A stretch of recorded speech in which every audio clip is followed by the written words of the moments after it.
नमस्कार प्रिय दर्शकों, आज मैं आपको ये बताना चाहती हूँ कि आपको किस तरह के फल मिल सकते हैं अगर आपका चंद्रमा अगर मेष राशि में है।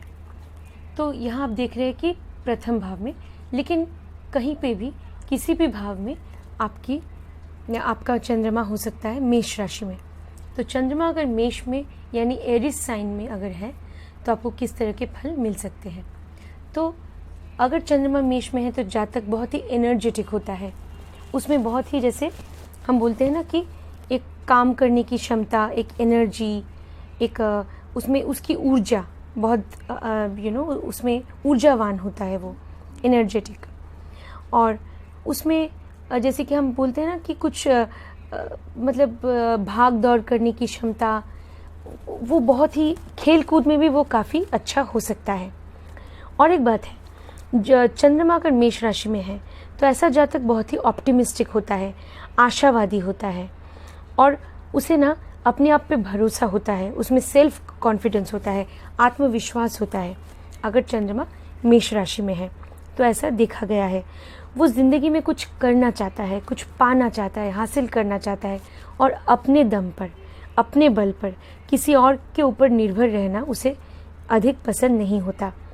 इसके लिए आपको चंद्रमा अगर मेष राशि में है तो इसके लिए आपको मंगल और सूर्य, ये दो ग्रह किस तरह से बैठे हैं कुंडली में, ये भी आपको देखना ज़रूरी है। अगर सूर्य और मंगल कुंडली में अच्छी तरह बैठे हैं तो ये फल आप ज़रूर देख सकते हैं। खेल कूद में, बॉडी बिल्डिंग में वो अपना सेहत बनाना चाहेंगे, खेल कूद में भी वो आगे रहेंगे। वो अपने शरीर को लेके, अपने स्वास्थ्य को लेके बहुत ही, एक तरह से कह सकते हैं, सीरियस होते हैं, पॉजिटिव होते हैं, और उनके लिए अपना हेल्थ, जो स्वास्थ्य है वो बहुत ज़रूरी है। वो खेल कूद में आगे ज़रूर रह सकते हैं, वो बहुत ही फिट हो सकते हैं, हेल्दी हो सकते हैं, लेकिन उसके लिए आपको सूर्य और मंगल की स्थिति भी कुंडली में देखनी चाहिए। और ये देखना चाहिए कहीं चंद्रमा पे किसी ऐसे कोई मेलिफिक इन्फ्लुएंस या किसी पाप ग्रह की दृष्टि बुरी तरह से अगर नहीं पड़ रही है तो आपको इस तरह के फल ज़रूर मिल सकते हैं। तो उनमें आत्मविश्वास वो होता है, वो साधारणतः आत्मनिर्भर होते हैं, और वो जैसे कि नई सोच होती है, उनकी जो सोच है वो बिल्कुल अलग होगी। वो दूसरों की तरह नहीं सोचेंगे, उनमें एक यूनिकनेस होती है, एक ओरिजिनलिटी होती है, जिनका चंद्रमा मेष राशि में होता है। अलग तरह से सोचना, उनमें सृजनात्मकता होती है, क्रिएटिविटी होती है, और उनका जो विल पावर होता है वो कमाल का होता है। उनमें बहुत, वो आत्मनिर्भर होते हैं, और उनमें उनका मनोबल बहुत ज़्यादा होता है, विल पावर बहुत ज़्यादा होता है उनमें। एक बार अगर वो ठान ले कि वो कोई कार्य करेंगे तो वो उसे करके ही छोड़ते हैं, ऐसा होता है। लेकिन चंद्रमा से अगर आप देखें तो जैसे कि मेष से जो सप्तम घर में तुला राशि आती है, तो वो चाहते हैं कि उनके जीवन साथी की भी वो एक हमेशा महसूस करते हैं कि जीवन साथी की एक ज़रूरत है। तो जीवन साथी का साथ अगर उनके पास रहे तो वो सोचते हैं कि वो उन्हें और प्रेरणा देते हैं आगे बढ़ने के लिए।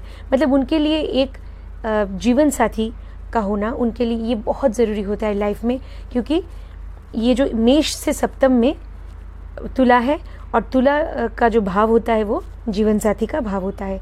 तो हमेशा वो ऐसा सोचते हैं, और कि जीवन साथी की हमेशा ज़रूरत है, उनके आने से वो परिपूर्ण हो जाएंगे, ऐसा वो सोचते हैं। और वो बहुत ही आत्मनिर्भर होते हैं और अनुशासित होते हैं। जिनका चंद्रमा मेष में होता है ऐसे लोग अनुशासित, अगर सूर्य और मंगल भी बली है, अच्छे भाव में है, तो अनुशासित होते हैं, और वो बहुत ही आशावादी, जो मैंने आपको बोला है, और उनकी सोच बहुत अलग, बहुत नई होती है, ओरिजिनलिटी उनके सोच में रहती है। और मंगल, आपको पता है कि मंगल रक्त का भी कारक माना जाता है, तो हमारे जो ब्लड रिलेशंस हैं उनके भी कारक मंगल होते हैं। तो अगर चंद्रमा मेष में है तो आपको अपने लोगों के साथ, जिनके साथ आपके खून का संबंध है, तो उनके साथ आपका रिश्ता बहुत गहरा हो सकता है। आपको अपने लोग, अपनी फैमिली, ये आपको बहुत प्यारी हो सकती है। आप हमेशा सोचते हैं कि फैमिली में रहेंगे तो वो जो ग्रुप डायनेमिक्स है वो बहुत ज़रूरी है मेरी ग्रोथ के लिए, और वो आप अपने आप पे भी बहुत ध्यान देते हैं, क्योंकि प्रथम भाव में मेष राशि होती है कालपुरुष की कुंडली में, तो आप अपने लुक्स को लेके, स्वास्थ्य को लेके आप हमेशा सोचते हैं, तो ये आपके लिए बहुत इम्पॉर्टेंट होता है अगर चंद्रमा मेष में है। और प्रिय दर्शकों, ऐसे लोग मेहनती भी होते हैं, हार्ड वर्किंग होते हैं, अनुशासित होते हैं, वो कर्मठ होते हैं अगर चंद्रमा मेष राशि में है। धन्यवाद।